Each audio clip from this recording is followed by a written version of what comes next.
যেই সূরার তাফসীর চলতেছে, সূরার নাম হলো সূরাতু ইউসুফ। ইউসুফ আলাইহিস সালামের নামই এই সূরা। ইউসুফ আলাইহিস সালাম তিনি এমন এক নবী যিনাকে আল্লাহ মানুষকে যত সুন্দর দান করছেন, অর্ধেক সুন্দর আল্লাহ ইউসুফ আলাইহিস সালামকে দান করছেন। ইউসুফ আলাইহিস সালামের দাদি সারা, বংশীয় সূত্রে দাদি বিবি সারা, তিনি অনেক ঢোকের ছিলেন। তো তাফসীরের কিতাবের মধ্যে এসেছে যে সারাকে আল্লাহ তাআলা যে সৌন্দর্য মানুষকে দান করছেন, 6 ভাগের 1 ভাগ সারাকে দান করছেন। ইউসুফ আলাইহিস সালাম ওই সারার ঢোকটাই পেয়েছেন, কিন্তু আল্লাহ আরো বাড়ায় দিয়েছেন। এত সুন্দর করে আল্লাহ ইউসুফ আলাইহিস সালামকে জমিনের মধ্যে পাঠাইছেন, আবার নবীও বানাইছেন। বাবাও নবী, সন্তানও নবী। এমন কোন নবী আল্লাহ জমিনে পাঠাননি যে নবীকে আল্লাহ পরীক্ষা করে নাই। যার ঈমান যত মজবুত তার পরীক্ষা তত কঠিন। আবার এরকম আল্লাহ আছে জমিনের মধ্যে বড় ধরনের পরীক্ষা আসে না। তার মানে এটা এরকম না যে পরীক্ষা না আসলে তিনি হকের উপর নাই। এরকম বেকুব আমাদের দেশে আছে যে মনে করে যার উপর পরীক্ষা আসে নাই ও বুঝি আসলে আল্লাহ। পরীক্ষা নেওয়ার মালিক হলেন আল্লাহ। আল্লাহ যাকে ইচ্ছা পরীক্ষা নেবেন। আর কেউ কেউ আল্লাহ যদি মনে করেন ওরা আমি পরীক্ষা না নিয়েও জান্নাত দেব, এখানে কিছু করার আছে? ইউসুফ আলাইহিস সালামকে তিনার বাবা অত্যন্ত মহব্বত করতেন। আর করবেন না কেন? যেই ছেলেটা পরবর্তীতে নবী হবে তার আখলাকটা কেমন হবে, তার চলাফেরাটা কেমন হবে, নিশ্চয়ই সে বাপ মায়ের মনে কোনোদিনও কষ্ট দিবে না। আল্লাহ তো হঠাৎ করে কাউকে নবী বানান না। আল্লাহ যাকে নবী বানাবেন একেবারে রূহের জগৎ থেকেই ওকে টার্গেট করে জমিনে আনেন। তার চলাফেরা, কথাবার্তা, আদব, আখলাক সব কিছু উন্নত মানের হয়। তো ইয়াকুব আলাইহিস সালামের ছেলে ইউসুফ আলাইহিস সালাম, ইউসুফ আলাইহিস সালাম যেহেতু তিনাকে আল্লাহ নবী বানাইবেন, সুতরাং তিনার চলাফেরা সব কিছু ওরকমই। তো যে ছেলেটা এত সৎ, এত ভালো, এত মুআদ্দব, ওকে বাবা কেমনে আদর করে না? কেউ যদি 10টা 20টা সন্তান থাকে, সবচেয়ে আখলাকি যে ছেলেটা হবে স্বাভাবিকভাবে ফিতরতান সৃষ্টিগতভাবে তার দিকে মায়া মোহাম্মদ বেশি হবে। তো ইয়াকুব আলাইহিস সালাম তিনার 2 সংসারে সন্তান ছিলেন 11 জন, 12 জন। 2 সংসারে সন্তান ছিলেন 12 জন। এক সংসারে ছিলেন 10 জন, আরেক সংসারে 2 জন। একজনের নাম হলো বিন্যামিন, আরেকজনের নাম হলো ইউসুফ, দ্বিতীয় ঘরের।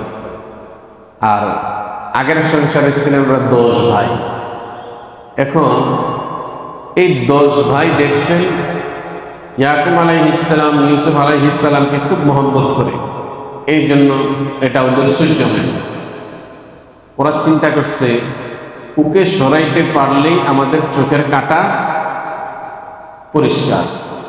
তো ওকে হয় দেশান্তর করতে হবে অথবা ওকে মেরে ফেলতে হবে। এই চক্রান্ত ওরা করছে।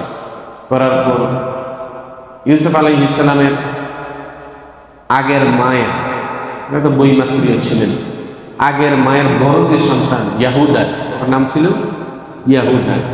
এই ইয়াহুদার তুলনামূলক ইউসুফ আলাইহিস সালামের দিকে সহনশীল ছিল। সে এটার প্রতিবাদ করছে যে এই কারণে আমাদের একজন ভাইকে আমরা মেরে ফেলবো, এটা কোনোভাবেই হতে দেওয়া যাবে না। তিনি বুদ্ধি দিয়েছেন তাকে আমরা দেশান্তর করব, দূরে গিয়ে সে বেঁচে থাকো, আমাদের সে সামনে থাকাটাই সমস্যা, তো দূরে চলে যায়। তখন কি করা যায়? যে কেউ বুদ্ধি দিছে ওকে অন্য দেশে পাঠাইয়া দেওয়া হোক, কেউ বলছে যে ওকে কূপের মধ্যে নিক্ষেপ করা হোক। শেষ পর্যন্ত এই পরামর্শে তারা উপনীত হলো যে ওকে কূপের মধ্যে ফেলতে হবে। তো এই জায়গাটা ছিল বর্তমান যে ফিলিস্তিন, এই ফিলিস্তিন এলাকা।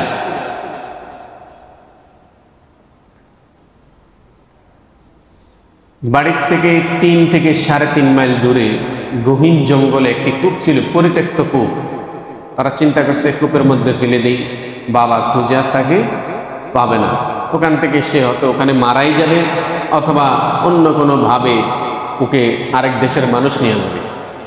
এই কথাটা আল্লাহ পাক রব্বুল আলামিন বলেন, فَلَمَّا ذَهَبُوا بِهِ وَأَجْمَعُوا أَن يَجْعَلُوهُ فِي غَيَابَةِ الْجُبِّ فَلَمَّا ذَهَبُوا, যখন নাকি তারা তাকে নিয়ে চলল,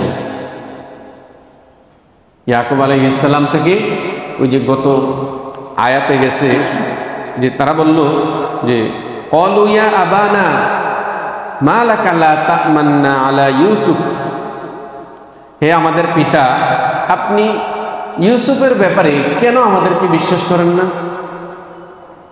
আমরা তো বারবার চাইতেছি তাকে আমাদের সাথে দিয়া দেন, আমাদের সাথে খেলবে, বকরি চড়াবে, চরণভূমিতে যাবে, তা আপনি কেন আমাদেরকে বিশ্বাস করতেছেন না? আলাই ওয়া ইন্না লাহু লানাসিহুন আরসিলহু মা'ানা গাদান, আগামী কালকেই তাকে আমাদের সাথে দিয়া দেন। ইয়ারতা ওয়া ইয়ালআব, সে আমাদের সাথে খেলবে, ভালো ভালো খাবে। ওয়া ইন্না লাহু লাহাফিজুন, আর তার হেফাজত আমরা করব। ক্বালা ইন্নী লায়াহযুনুনি আন তাযহাবু বিহি ওয়া আখাফু আন ইয়াকুলাহু যিব ওয়া আনতুম আনহু গাফিলুন। ইয়াকুব আলাইহিস সালাম বললেন যে তার বিভাজনটা, সে দূরে চলে যাওয়াটা, এটা আমার একটা পেরেশানির কারণ। আমার চোখের সামনের থেকে চলে গেলে, প্রিয়জন চোখের সামনের থেকে চলে গেলে এটা একটা ব্যথার কারণ। দ্বিতীয় যুক্তি তিনি দিলেন ওয়া আখাফু, এবং আমি ভয় করি যে আন ইয়াকুলাহু যিব, তাকে নেকড়ে খেয়ে ফেলবে। ওয়া আনতুম আনহু গাফিলুন, আর তোমরা হয়তো বেখেয়ালে থাকবা, তোমরা বেখেয়ালে থাকবা, ওকে এই ফাঁকে নেকড়ে খেয়ে ফেলবে। ক্বালু, তারা বলল লাইন আকালাহু যিব, যদি নাকি তাকে নেকড়ে খেয়ে ফেলে, ওয়া নাহনু উসবা, অথচ আমরা 10 জনের একটা সংঘবদ্ধ শক্তিশালী দল, আমাদের এই দলকে পরাজিত করেও যদি ওকে নেকড়ে খেয়ে ফেলে, ইন্না লা ইদাল্লা খাসিরুন, তাহলে তো আমরা এখানে খুবই বিপদগ্রস্ত। অর্থাৎ আমাদের আর ইজ্জত থাকলো কোথায়? এত বড় একটা জামাত, শক্তিশালী, আমরা সবাই বড় উপযুক্ত, আমরা মুরব্বীও না আবার ছোট বাচ্চাও না, তা আমরা তো শক্তিশালী 10 জন লোক, আমাদেরকে পরাজিত করে ওকে নেকড়ে খেয়ে ফেলবে, এটা কিরকম কথা? এখন তারপরে ওদের পিড়াপিড়িতে ইয়াকুব আলাইহিস সালাম তাদের সাথে পরের দিন দিয়ে দিলেন, মনে চাইছিল না, তারপরও তাদের পিড়াপিড়িতে দিয়ে দিলেন। ফালাম্মা যাহাবু বিহি, যখন নাকি 11 ভাই আল্লাহর নবী ইউসুফ আলাইহিস সালামকে নিয়ে রওনা হইলেন, ওয়া আজমাউ আন ইয়াজআলুহু ফি গায়াবাতিল জুব, এবং তারা এই ব্যাপারে ঐক্যমত্যে পৌঁছলেন যে তাকে অন্ধকার কূপের মধ্যে নিক্ষেপ করা হবে। ওয়া আজমাউ আন ইয়াজআলুহু ফি গায়াবাতিল জুব, আল্লাহ তাআলা বলেন তখন মাত্র ইউসুফ আলাইহিস সালামের বয়স হলো 7। কত? 7। কোন রিওয়ায়াতে এসেছে 12, আর কোথায় এসেছে 7, কম বয়সী। আল্লাহ পাক রব্বুল আলামিন বলেন ওয়া আওহাইনা ইলাইহি, আমি ইউসুফের নিকট ওহী পাঠাইয়া দিলাম। বয়স কত? 7। আমি ইউসুফের নিকট ওহী পাঠাইলাম। এখানে ওহী দ্বারা যে কোরআন নাজিল, যে ওহীর মাধ্যমে হয়েছে, যেটা আল্লাহর তরফ থেকে সরাসরি জিবরাইল আলাইহিস সালাম নিয়ে আসেন, লফজে ওহী, এটা এরকম ওহী না, এটা হলো কলবের ভিতরে এলহাম করে দিয়েছেন আল্লাহ, এটা হলো সেই ওহী। কারণ এই ওহীর মাধ্যমে কিন্তু তিনি তখনও নবী হন নাই। যেরকম নাকি ফেরাউন কার ঘরে বড় হয়েছে? ফেরাউনের ঘরে মূসা আলাইহিস সালাম বড় হয়েছে। আল্লাহ তাআলা ফেরাউনের স্ত্রী নাম কি? আসিয়া। আল্লাহ বলেন আমি আসিয়ার নিকট ওহী পাঠাইয়া দিলাম। এখানে ওইটাও ওহী না, এটা ওহী দ্বারা কি উদ্দেশ্য? এলহাম, কলবের ভিতরে আমি ঢাইলা দিলাম। তো তো ওখানে আসিয়ার ক্ষেত্রে যে শব্দ ব্যবহার হয়েছে ওহি। তারপরে দেখেন ঈসা ইবনে মারইয়াম, ঈসা আলাইহিস সালামের মা মারিয়াম। আল্লাহ বলেন মারিয়ামের কাছে আমি ওহি পাঠাইলাম। এখানে সে নবুয়তের ওহি না, এই ওহিটার উদ্দেশ্য হলো কলবের ভিতরে আমি আল্লাহ এলহাম ঢেলে দিলাম। তো এখানে যে ওহির কথা এসেছে 7 বছর বয়সে, এটা মূলত সেই ওহি। ওয়া আওহাইনা ইলাইহি, আমি ইউসুফের কলবের ভিতরে আমি এলহাম ঢেলে দিলাম এই কথা। লাতুনাব্বিআন্নাহুম বিআমরিহি হাদা ওয়া হুম লা ইয়াশউরুন, হে ইউসুফ তারা তোমার সাথে এখন যে কাজটা করতেছে, ভবিষ্যতে তুমি তোমার সুযোগ আসবে, তখন তুমি তাদেরকে এই ঘটনাটা বলবা যে তোমরা তো আমার সাথে এরকম আচরণ করছো, আমার ভাই হইয়া তোমরা আমাকে অন্ধকার কূপের মধ্যে নিক্ষেপ করছো। হাদা ওয়া হুম লা ইয়াশউরুন, তুমি যখন তাদেরকে এই ঘটনাটা বর্ণনা করবা তারা কিন্তু তোমাকে চিনবে না, কারণ তুমি তখন বড় হয়ে যাবে। তারা তোমার চেহারার সাথে এখনকার যে মিল এটা খুঁজে পাবে না, তারা কল্পনাও করতে পারবে না তোমার পজিশন দেখি। তখন তুমি তাদের কাছে এটা বর্ণনা করবা। হাদা ওয়া হুম লা ইয়াশউরুন, বর্ণনা করার সময় দেখবা তারা কিন্তু তোমাকে চিনবে না। ওয়াজাউ আবাহুম ইশাআন ইয়াবকুন, এখন তারা কিন্তু কূপের মধ্যে ফেলে দিছে। নেওয়ার সময় মনে করেন বাবার থেকে যখন ওকে নিয়ে যেতেছে, ইউসুফ আলাইহিস সালামকে যখন নিয়ে যাচ্ছে ওরা, যাওয়ার সময় একেবারে খুব ইজ্জতের সাথে কাঁধের উপরে উঠেছে। যখনই ইয়াকুব আলাইহিস সালাম থেকে আড়াল হয়ে গেছে, তখনই এই কাঁধের থেকে আছাড় দিয়ে নিচে পড়েছে। আর মারতে মারতে মারতে মারতে এক ভাই মারতে মারতে তিনি আরেক ভাইয়ের কাছে যান, ও আবার মারা আরম্ভ করে। এরকম মারতে মারতে মারতে মারতে মারতে মারতে একবার অজ্ঞান হয়ে যেত। তারপর ওখানে কূপের কাছে নিয়ে গেল, নিয়ে যাওয়ার পর হাত পা বাঁধা হয়েছে। বাঁধার পর রশি দিয়া লটকায়া ইউসুফ আলাইহিস সালামকে ওই কূপের নিচে ছাড়তেছে। যখন নাকি কূপের মাঝ বরাবর গেছে, যাওয়ার পর উপর থেকে একজন চিৎকার দেয়া বলতেছে ইউসুফ। তো ইউসুফ আলাইহিস সালাম মনে করছেন যে ভাইদের মনের মধ্যে বুঝি দয়া আসছে, তিনি ভাই বেলা ডাক দিছেন। কিন্তু দেখা গেছে ইউসুফ আলাইহিস সালাম জীবিত আছে কিনা এটা পরীক্ষা করছে। শেষ পর্যন্ত উলঙ্গ করে ইউসুফ আলাইহিস সালামকে কূপের মধ্যে নিক্ষেপ করবে। তো ইউসুফ আলাইহিস সালাম ইব্রাহিম আলাইহিস সালামকে যখন নাকি নমরুদ আগুনের মধ্যে নিক্ষেপ করছে, ইব্রাহিম আলাইহিস সালামের দেহের মধ্যে পোশাক ছিল না।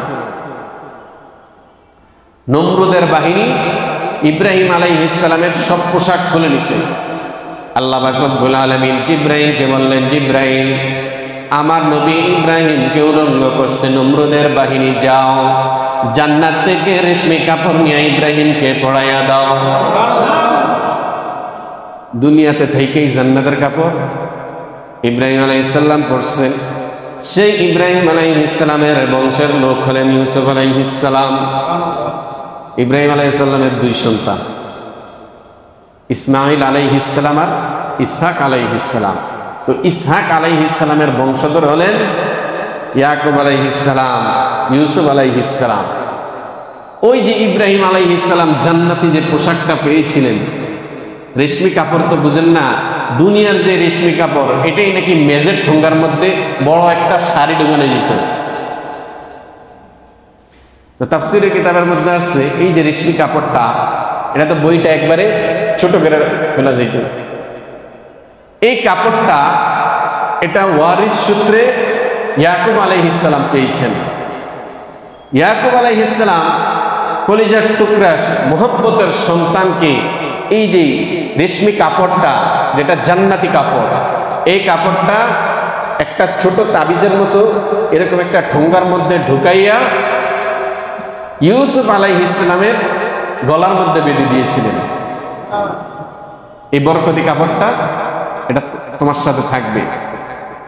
যখন নাকি ভাই গণশত্রুতামি করে ইউসুফ আলাইহিস সালামকে কূপের মধ্যে নিক্ষেপ করলো, আল্লাহ পাক রব্বুল আলামিনের শক্তিশালী ফেরেশতা জিবরাইল আলাইহিস সালাম চলে আসলেন।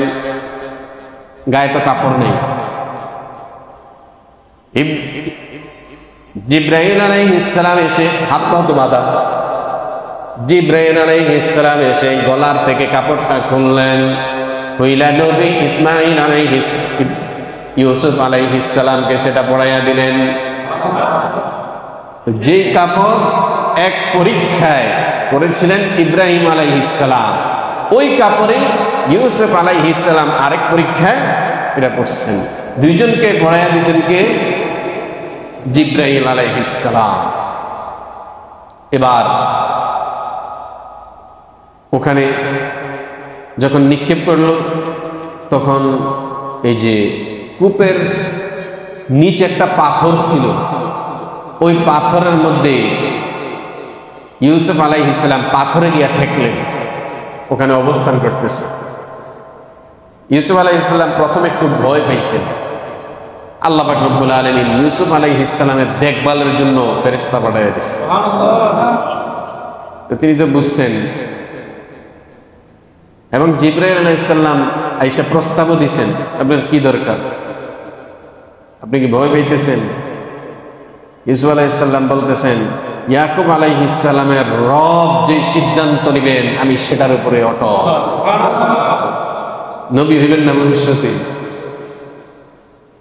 ওই দিক দিয়ে ইসমাইল আলাইহিস সালাম কি বলছিলেন? বাবা যখন বলছিলেন, ইব্রাহিম আলাইহিস সালাম যখন বলছিলেন যে আমি তো স্বপ্নে দেখছি তোমাকে জবা করতেছি, ফাংজুর মাদা তারা, তোমার খেয়াল কি?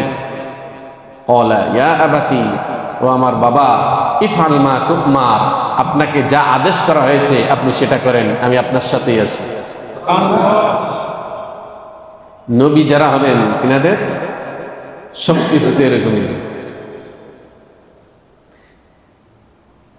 এবার এই বাটপারের দল কি করছে? কূপের মধ্যে, অন্ধকার কূপের মধ্যে নিক্ষেপ কইরা একটা বকরি জবা করছে। বকরি জবা করে ওই যে কাপড় তো খুলে ফেলছে, এই কাপড়টাতে বকরির রক্ত লাগাইয়া দিচ্ছে, লাগাইয়া ওই কাপড় বাড়িতে নিয়ে আসছে।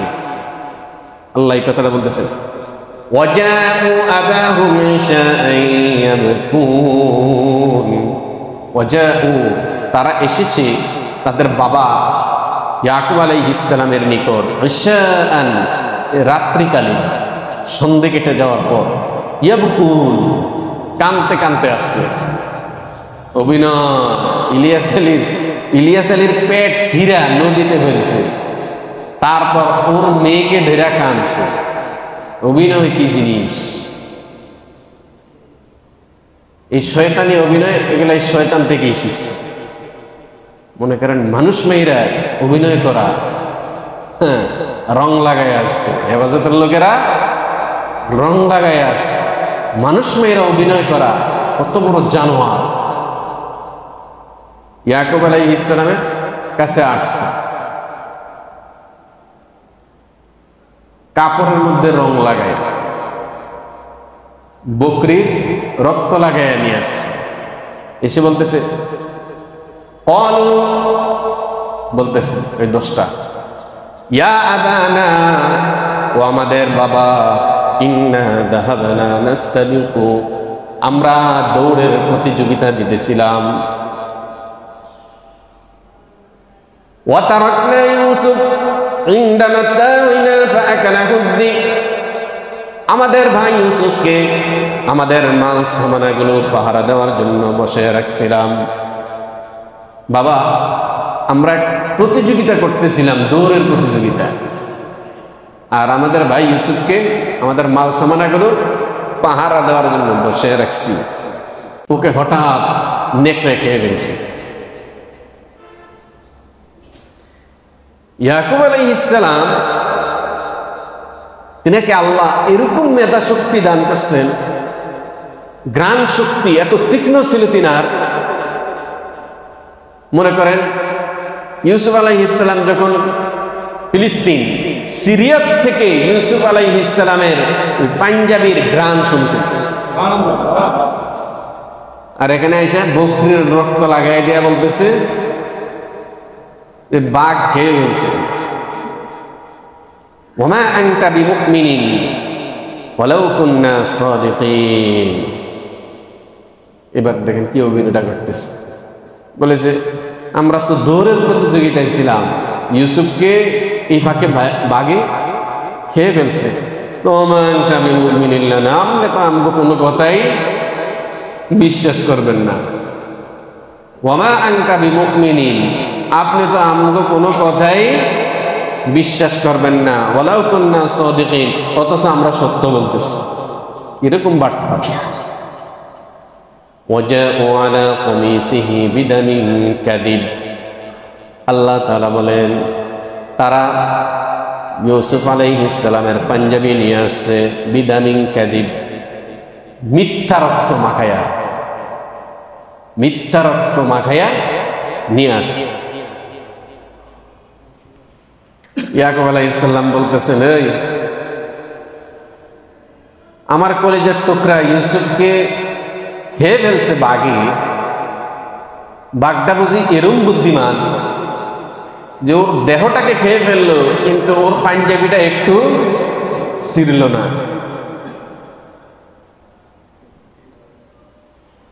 ক্বালা বাল সাওয়ালাত লাকুম আনফুসুকুম আমরা, সব বানাইছো, এই শয়তানি নাড়িগুলি তোমরা নিজে নিজে বানাইছো। ফাসবরুন জামিল, ইয়াকুব আলাইহিস সালাম বলেন যে ঘটনা ঘটাইছো এটা তো সব বানানো, আমি তো বুঝি।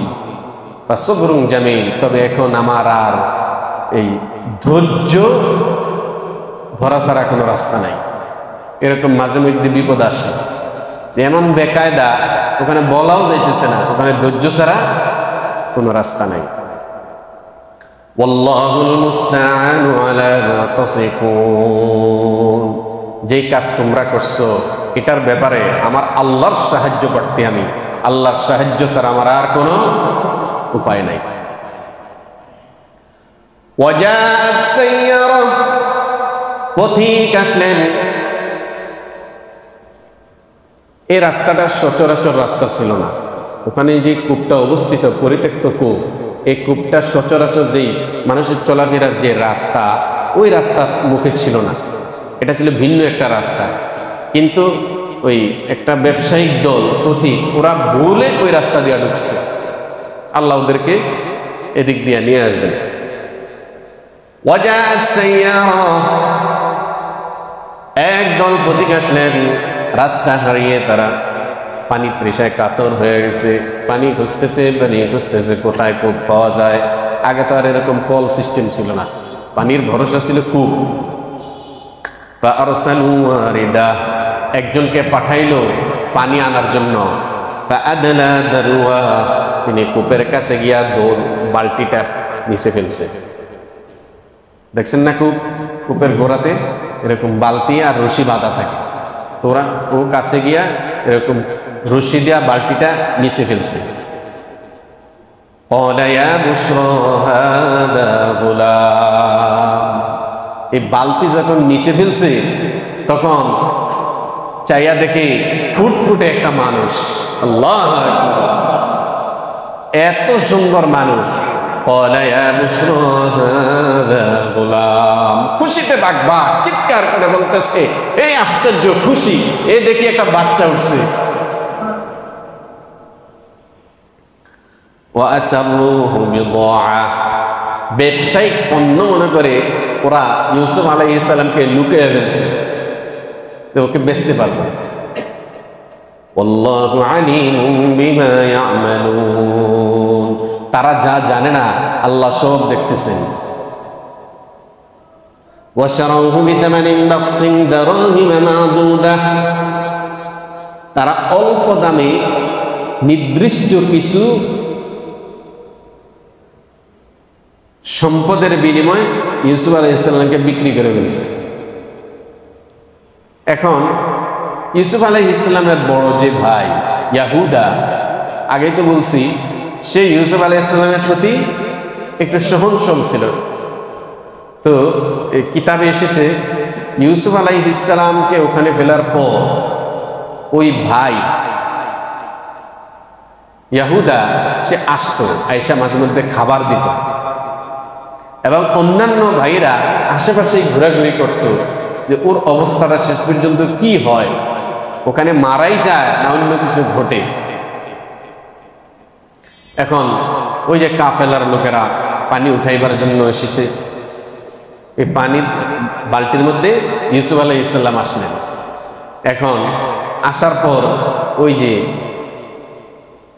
ইয়াহুদা কাছে এসে দেখে হায় হায় ভাই তো নাই, গেল কোথায়? খুঁজতে খুঁজতে দেখে ওই কাফেলার ওখানে ভাই। এবার অন্যান্য ভাইদেরকে খবর দিছি, এই ওকে তো উঠে ফেলছে। তো ভাইরা সকলে আসছে, আয়েশা বলতেছে এটা আমাদের গোলাম, গোলামবান্দির প্রচলন ছিল না, যে এটা আমাদের গোলাম, এটা খালি পলাইয়া যায়, এখানে পলাইছে। তা বলে ও তো ভালো গোলাম না, খালি পলাইয়া যায়, তোমরা যদি চাও আমরা তোমাদের কাছে ওকে অল্প দামে বিক্রি করে দেব। এই কথাটা আল্লাহ পাক রব্বুল আলামিন নিয়ে এসেছেন, ওয়াশারাউহু বিসামানিন বাখসিন দারাহিমা মাদুদা, তারা অল্প দামে ইউসুফ আলাইহিস সালামকে বিক্রি করে ফেলছে। ওয়া কানু ফীহি মিনাজ জাহিদিন, আল্লাহ তাআলা বলেন তারা এই ব্যাপারে ছিল বিমুখ, কারণ তাদের টার্গেট কিন্তু ওকে বেশি দামে কম দামে এসব নিয়ে ছিল না, তাদের টার্গেট ছিল বাবার থেকে ওকে সরিয়ে দেওয়া, দাম যাই পাওয়া যায়, অল্প দাম হোক বেশি দাম হোক এটা মুখ্য জিনিস না। ওরা যদি অল্প দাম দিয়ে ওরে আরেক দেশে নিয়ে যেতে পারে নিয়ে আসে,